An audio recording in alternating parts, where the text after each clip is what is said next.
안녕하세요. 크라이플 처치 존 목사입니다. 고난 주간 동안 들으면 참 좋을 찬양 하나를 소개하려 합니다.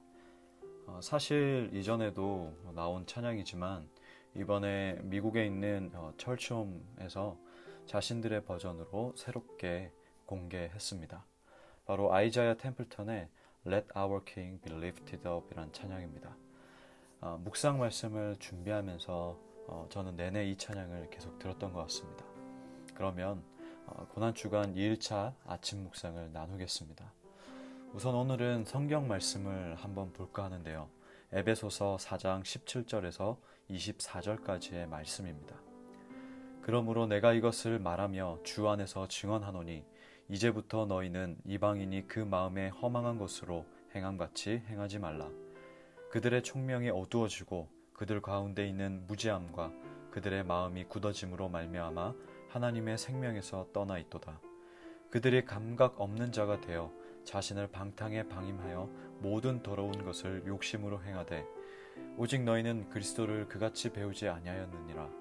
진리가 예수 안에 있는 것 같이 너희가 참으로 그에게서 듣고 또한 그 안에서 가르침을 받았을진데 너희는 유혹의 욕심을 따라 썩어져가는 구습을 따르는 옛사람을 벗어버리고 오직 너희의 심령이 새롭게 되어 하나님을 따라 의와 진리의 거룩함으로 지으심을 받은 새 사람을 입으라. 가장 빈번하게 일어나는 전쟁은 우리의 마음속 안에서 일어납니다. 수백 번, 수천 번 이 마음 안에서 온갖 신과 우상들이 서로 이기려고 다투고 있습니다. 그래서 예수님은 마태복음 22장 37절에서 내 마음을 다하고 목숨을 다하고 뜻을 다하여 주 너의 하나님을 사랑하라 말씀하셨습니다. 어지러운 그 마음에서 한 가지를 결단해서 하나님을 마음을 다해서 사랑하라고 말씀하신 것이죠. 마음을 다한다는 것은 눈에 띄지 않기에 그저 그렇게 넘어갈 수가 있습니다. 보이지 않기 때문에 감출 수 있고 그런 척 할 수 있기 때문입니다. 10년 전에 지금 제가 하루도 빼놓지 않고 기도했던 내용이 있습니다.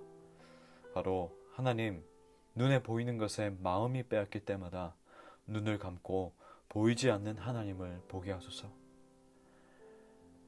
입시 준비를 하면서 부산에 있는 가족들의 상황, 또 아버지의 건강, 스스로 느끼는 그 열등감, 이런 여러 가지 것들을 붙들고 있으면 마음에서부터 죄가 올라와서 하루를 시작할 때 저는 이렇게 기도할 수밖에 없었습니다.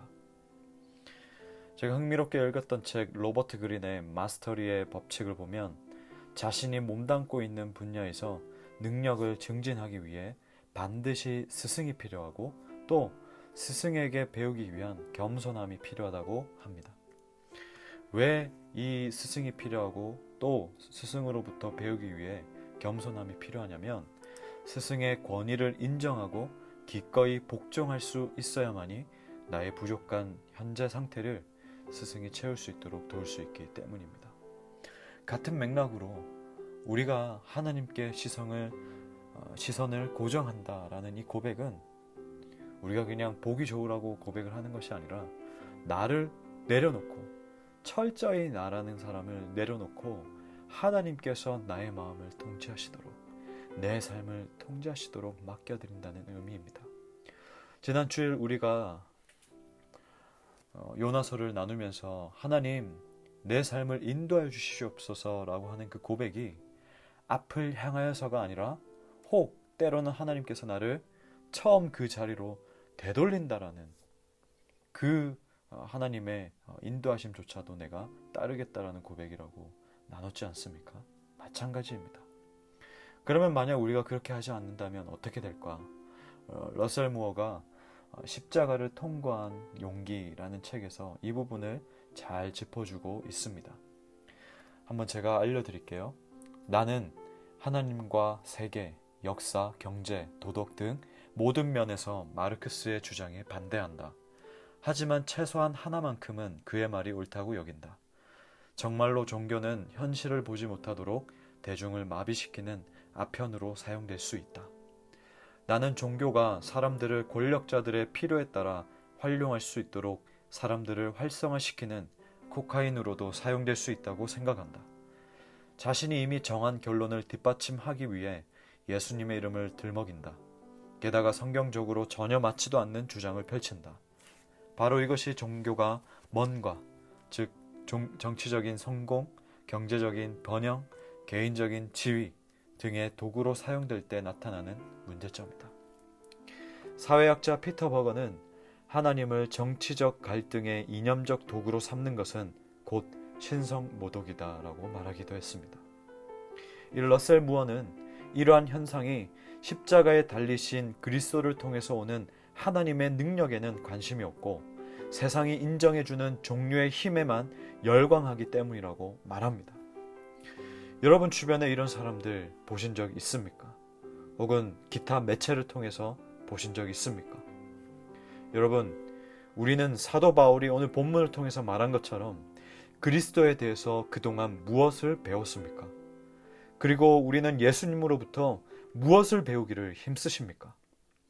제가 마가복음을 강의할 때에 첫 시작할 때 1장 1절에서 강조했던 단 한 가지 말씀, 하나님의 아들 예수 그리스도에 대한 복음에 대해서 힘주어 말씀드렸습니다. 그러나 우리는 자주 예수님의 가르침, 즉 산상수훈과 같은 이 말씀들은 약해 보이고 세상이 말하는 영향력과 인맥은 강력하게 느낄 때가 있습니다. 이 시대가 그토록 말하는 힘과 권력을 갖추면 완벽하게 승리할 것이라고 여깁니다.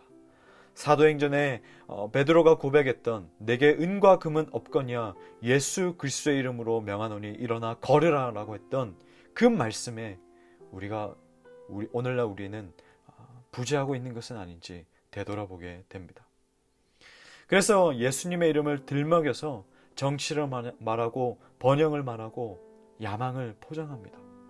그리고 그것이 기독교의 승리의 방법이었노라 라고 말합니다. 그러나 예수님은 우리에게 십자가의 길을 보여주셨습니다.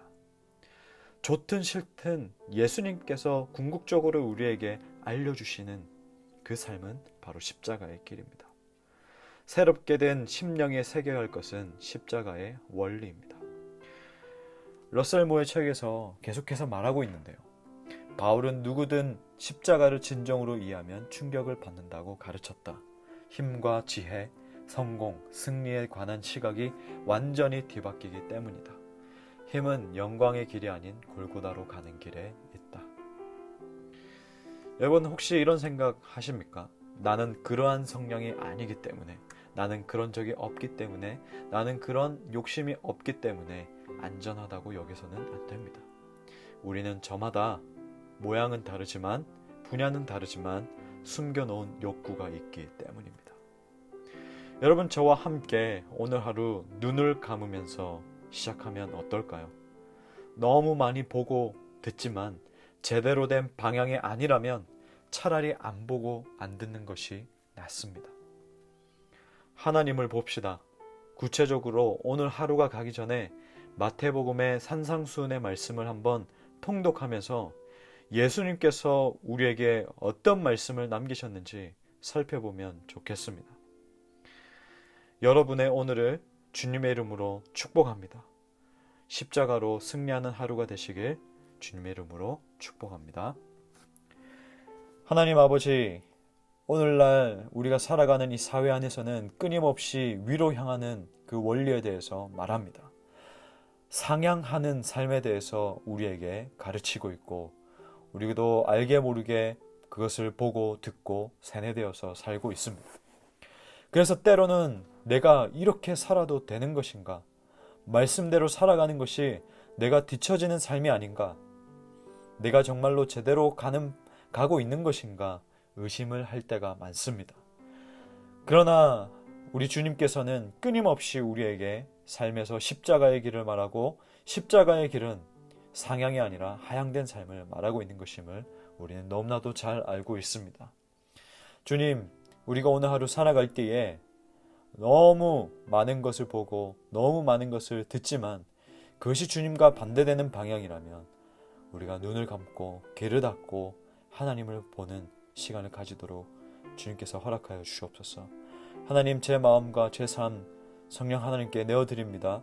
성령님께서 통치해 주시고 통제하여 주시옵소서. 감사드리며 예수님의 이름으로 기도하옵나이다. 아멘.